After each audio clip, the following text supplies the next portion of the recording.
Hello, today I will show you how to install Ryviu into your WooCommerce store. So in here you need to log in your WordPress admin, then you click Setting, you pick General. In here you need to copy your WordPress address, and here you copy them,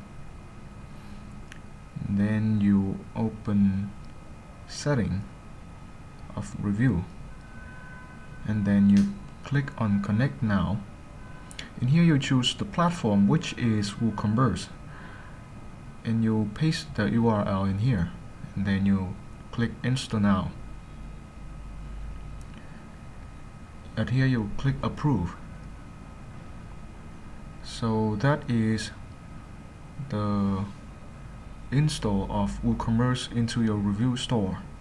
And then in here, to do another step, you need to click on Setting and Add New. You search on Ryviu,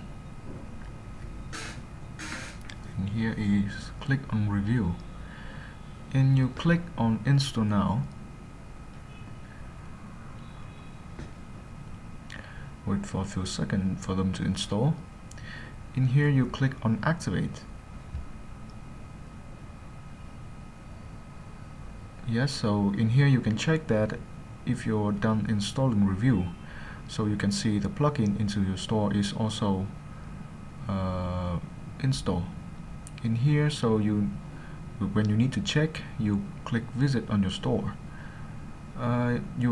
Here I already installed the plugin, so it already show the star rating. So to check on them, you click on them, and you click on the star. So that is now the review are shown in the Review tabs. So that is how you install Ryviu into your WooCommerce store.